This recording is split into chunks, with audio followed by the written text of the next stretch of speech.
Alors François Vogel, il est né en 1971 à Meudon et il va commencer des études scientifiques, il va passer un bac C, mais en même temps il pratique le dessin, la peinture et le cinéma d'animation déjà, hein, tout jeune. Et après son bac C, il va obtenir un diplôme en cinéma d'animation et vidéo aux Arts Déco à Paris en 1993. Il va partager son temps entre la photographie et la vidéo. Alors en photographie, qu'est-ce qu'il fait? Il invente des appareils photo. Et il développe notamment une activité autour du sténopé. Un sténopé, c'est en gros une version primitive d'un appareil photo. Le principe est simple. Vous avez une boîte avec un trou et l'image est projetée inversée sur le fond de la boîte. Et c'est à cet endroit que vous mettez une surface photosensible. Ça peut être un papier, un morceau de ferraille qui enduit d'un produit photosensible ou autre chose. Et vous attendez qu'il y ait assez de lumière pour imprimer quelque chose. Donc on fait des différents essais. Et puis, bon, c'est très primitif parce qu'on ne peut pas cadrer. Et donc il a beaucoup travaillé autour de ça. Alors ce que vous voyez là, à gauche, ce sont les surfaces sensibles. Vous voyez, elles ont différentes formes. Il y en a une qui est un peu circulaire, l'autre qui est pliée en ondulé, l'autre qui est pliée comme ça un peu en triangle. Et à droite, vous voyez ce que ça donne. En fait, il a photographié la même chose, une cage d'escalier avec du carrelage. Ce qui l'intéresse, c'est ça, c'est reproduire le réel, mais en donnant sa propre version des choses. Voici par exemple une image agrandie avec le dispositif qu'il a mis dans son sténopé, et ça a donné ce que vous voyez à gauche qui est agrandi, qui est une paire de tongs, en fait. Et la paire de tongs, elle se mélange, elle se transforme selon la façon dont il a mis sa surface sensible au fond de la boîte. Comme il a pas mal travaillé dessus, ça lui a permis de faire un livre qui est paru en 2011, qui s'appelle Nouveau traité du sténopé, et qui a été édité et diffusé en France.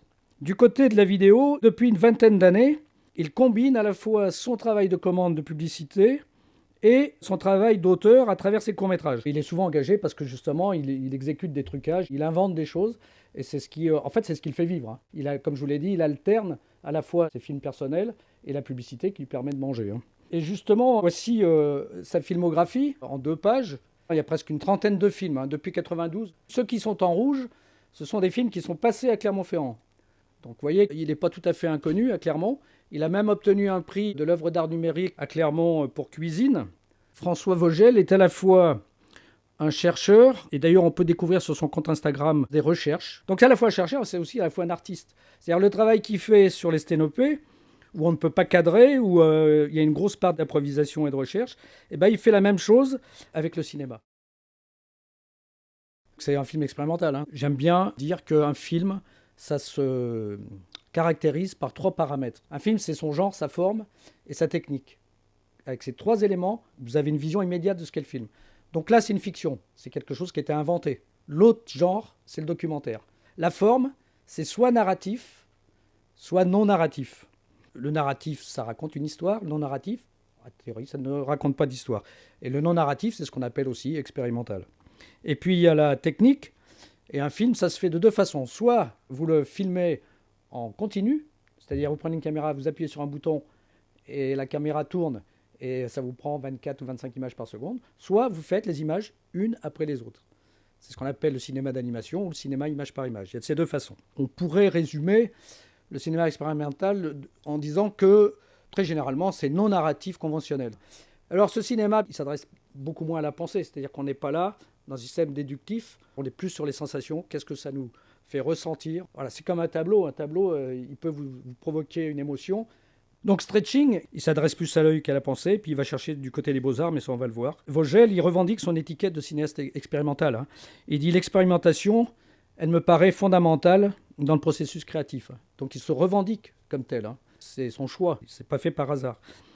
Alors comment Vogel a-t-il conçu son film? Dans une interview, il dit « Ça fait longtemps que j'avais envie de filmer des choses en rapport avec l'architecture répétitive, de trouver des motifs dans les immeubles ou dans le mobilier urbain et de jouer avec ce côté répétitif. Je suis parti à New York pour faire une publicité. J'ai décidé de faire en même temps le film là-bas avec l'idée de faire ce corps à corps avec la ville. J'étais à vélo avec mon appareil photo, donc pour les spécialistes, un Nikon D200, et le pied de l'appareil photo. Je voyais un truc qui m'intéressait, stop, je m'arrêtais, je filmais. Et il explique aussi qu'il est parti sans scénario, juste avec un concept visuel. Il dit « J'ai la chance de toujours avoir pu aborder mon travail de création en totale liberté.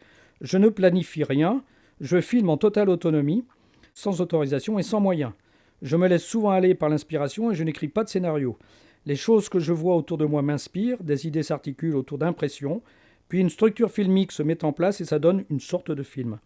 Il m'arrive aussi d'avoir des doutes sur cette pratique assez improvisée et de me dire que je devrais davantage écrire. Mais cette grande liberté est aussi possible parce que mes films sont décalés et bidouillés. Vous voyez, il ne s'embête pas. Le cinéma narratif, celui qu'on connaît bien, il est souvent à base de scénario. Il y a un scénario qui est écrit. Lui, il revendique une autonomie, c'est-à-dire qu'il n'a pas d'équipe. La plupart du temps, il est tout seul. Il fait le film tout seul. Après, il s'entoure pour la musique ou la bande-son, mais sinon, c'est lui qui fait tout seul. Et là, pour New York, il est tout seul, avec son appareil photo et son vélo. Alors ça donne quoi? Alors c'est un film sans dialogue, et il débute sur une séquence de plans très courts de façades d'immeubles qui ondulent et sur lesquels vient s'inscrire le titre. Animé image par image, un homme va exécuter des exercices d'étirement dans les rues d'une grande ville. C'est New York. Chaque exercice se déroule dans un décor urbain différent. Cette série de vrais ou pseudo-exercices de gymnastique est entrecoupée de 2 pauses. Sur la première, il se désaltère. Sur la seconde, il mange une banane. Chacune d'elles est composée d'un seul plan. Chacun de ces 2 plans est suivi d'une séquence similaire à la séquence d'ouverture, c'est-à-dire des immeubles qui ondulent. Et une 4e séquence de ce type, toujours les bâtiments qui ondulent, s'intercale avant l'avant-dernier plan pour signifier que la nuit tombe, puisque les bâtiments à ce moment-là sont allumés. Et le personnage est submergé de bâillements. Sa journée sportive est finie. Le générique de fin, comme au début du film, s'inscrit sur les façades ondulantes éclairées par les lumières de la ville. Voilà, vous voyez qu'on peut quand même raconter le film d'une certaine façon, si on prend un peu de peine. Mais il dit, il n'y a pas vraiment d'histoire. Il y a un début et une fin. C'est un peu une journée avec des respirations, des moments plus rythmés. J'ai pensé le film plus en termes de rythme qu'en termes d'histoire. Dès qu'on élabore une histoire avec des acteurs, on rentre dans un processus d'organisation. Et moi, j'aime bien être un peu libre, improvisé. Donc, à première vue, Stretching semble d'une simplicité enfantine. Un homme passe une journée à faire des exercices d'étirement. Je rappelle que stretching, en anglais, ça veut dire étirement. Dans les rues d'une grande ville, en se reposant de temps en temps. Mais c'est trompeur. En fait, François Vogel va pas se satisfaire d'une vue superficielle. Il va chercher à élargir sa vision du monde et en même temps essayer d'élargir la nôtre. Pour cela, l'auteur va user de 2 techniques. La vision grand angulaire et la pixelation. Alors, la vision grand angulaire, c'est quoi? Depuis tout petit, François Vogel a toujours été fasciné par la vision grand angle. Il raconte, mon premier souvenir de déformation remonte à l'enfance, quand je jouais dans mon bain avec mon reflet sur la robinetterie. La totalité de la salle de bain se recroquevillait en forme minuscule sur le chrome du robinet, et cet effet me fascinait. J'étais aussi passionné que les reflets dans les cuillères. Et pourquoi est-ce qu'on n'essaie pas de regarder les choses qui sont aussi visibles sur notre rétine, mais auxquelles on ne prête pas attention, qui sont juste là dans le côté réflexe animal, qu'on ne voit que pour pouvoir se protéger de quelque chose. Et lui, ce qui l'intéresse, c'est plutôt que cette vision un peu frontale, il a envie de vous montrer tout ça. Parce que notre œil humain le voit comme ça. Et lui, son travail d'artiste, c'est ça. C'est essayer de vous donner cette vision complète dont nous avons la capacité, mais que nous n'utilisons jamais, sauf en cas de danger. Au passage, on peut voir que sa boîte de production, il produit lui-même ses films, il l'a appelé Drosofilm. Donc, s'il y en a qui savent que la drosophile est une mouche, et que la mouche est connue pour avoir une vision panoramique spectaculaire, on comprend le jeu de mots donc, entre drosophile et drosofilm. C'est pour ça que c'est une espèce de caméra avec 2 ailes, l'objectif comme une petite trompe de mouche.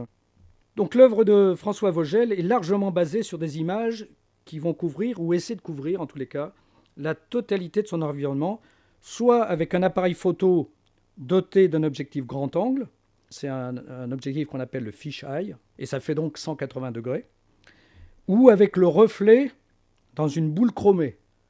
Et là, c'est 360 degrés. Donc là, vous voyez, c'est une boule de Noël, par exemple. S'il prend un appareil photo avec un grand angle, on comprend. On met un objectif, on prend la photo, mais avec une boule chromée, comment il fait? En fait, il a un harnais sur lequel il installe son appareil photo. Et de cet harnais, il y a une tige de 80 cm environ, sur lequel il pose sa boule. Et l'appareil photo photographie l'image qu'il y a dans la boule. Alors vous allez me dire, on va voir le harnais, on va voir la tige. En fait, après, il y a un travail à l'ordi où il va effacer ça. il y a 3 plans comme ça dans le film qui sont filmés avec une boule de Noël, une boule chromée. Ça, c'est ce que l'appareil photo a photographié sur sa boule de Noël. Et s'il photographie avec un objectif grand angle, ça donne ça. À gauche, vous avez ce que donne la photo prise avec un grand angle. Et à droite, c'est l'image que vous avez vue à l'écran tout à l'heure. Lui, ce qui l'intéresse, c'est ensuite de tout ce qu'il a photographié, c'est de le bidouiller pour que ce soit projeté sur un écran qui, lui, est en 2 dimensions.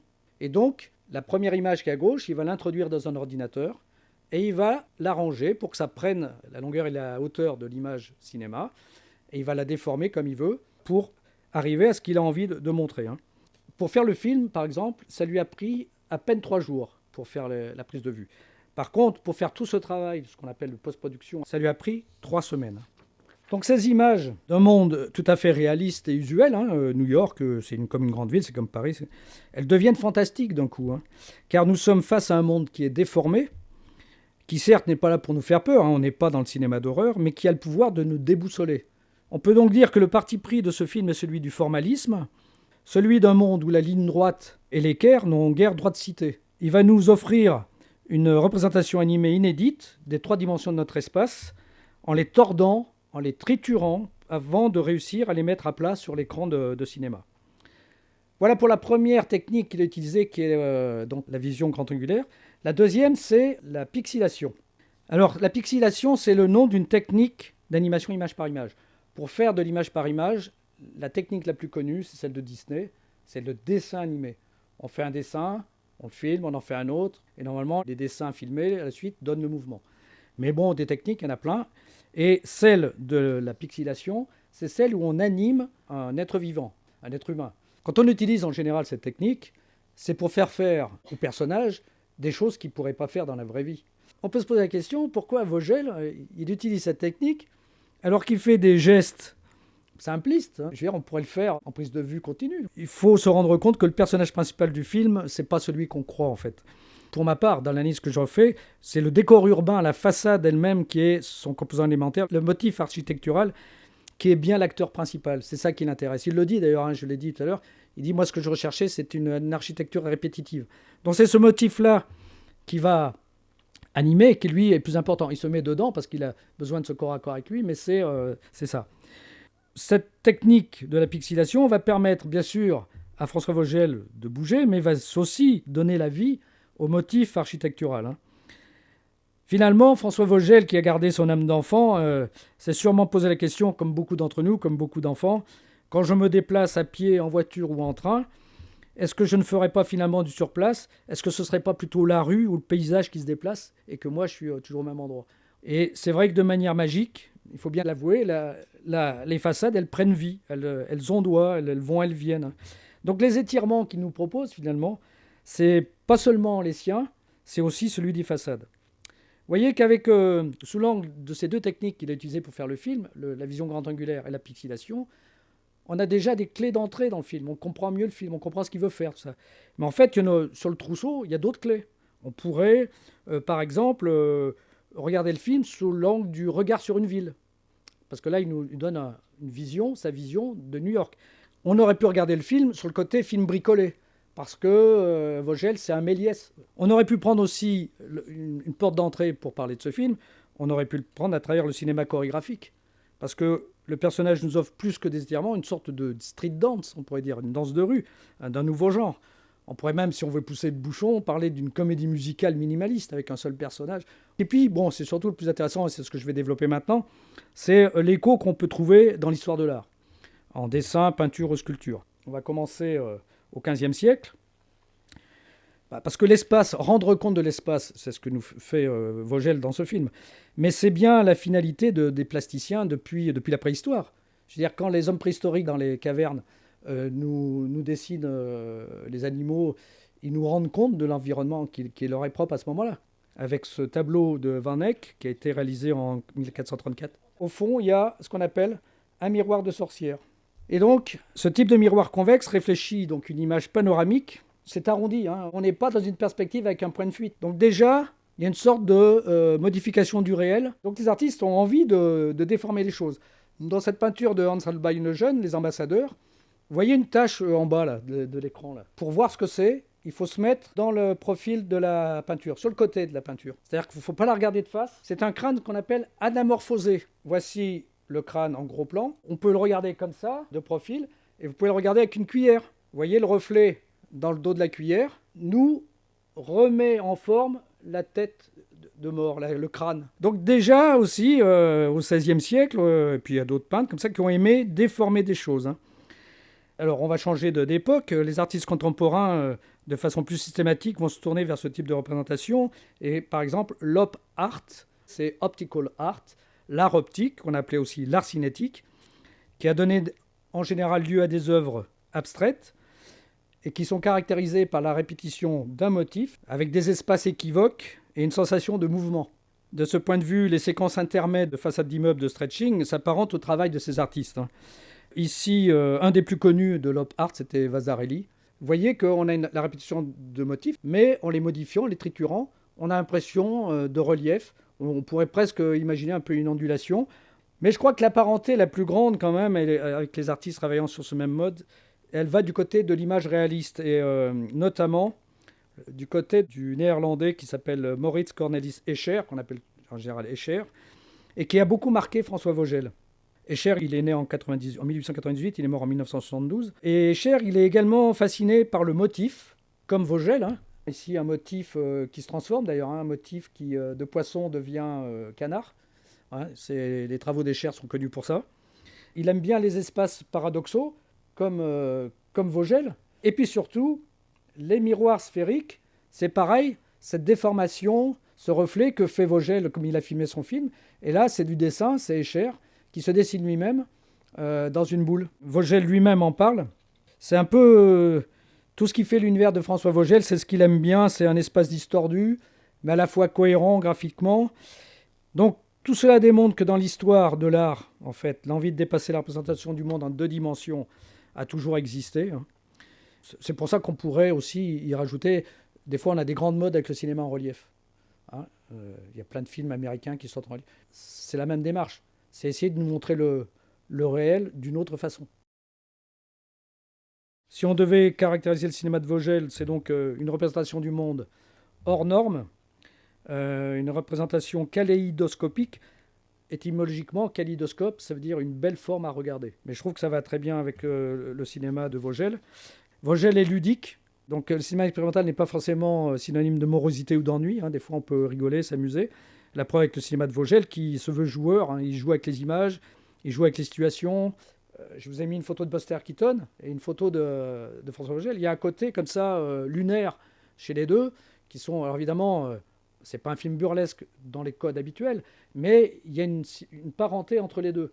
C'est-à-dire que le héros burlesque, il fait son truc et il s'occupe de rien de ce qui se passe à côté. S'il y a quelque chose, s'il y a un obstacle, il va le passer, mais il a un but. Et il y va quoi qu'il arrive. Hein. Vogel, c'est pareil. Il ne fait pas du tout attention aux gens qui passent dans la rue. Lui, il fait son truc.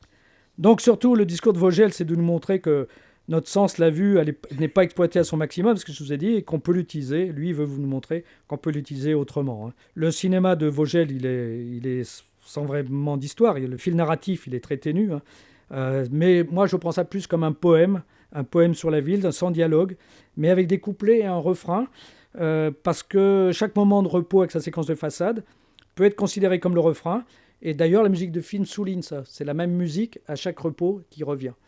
Donc, comme tous les poètes, avec leur capacité à voir le monde autrement, Vogel nous donne, quitte à nous désorienter, sa vision à la fois tendre et à la fois quelque peu burlesque, le monde. Hein. Donc, le personnage du film, plus qu'un sportif soucieux de sa forme, hein, c'est un voyageur immobile qui va sculpter à sa guise la ville omnipotente.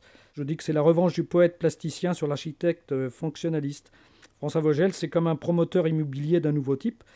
Promoteur immobilier, littéralement, c'est celui qui favorise le mouvement des immeubles. Donc c'est ce qu'il fait bien dans ce film. Il est amoureux des formes et son œil va les embrasser à 180 degrés, comme on peut le faire avec nos bras pour accueillir quelqu'un qu'on aime bien. Donc vous voyez, ce film de 4 minutes a l'air de rien, mais il nous emmène dans des mondes insoupçonnés. Et j'espère que vous avez passé un beau moment avec lui.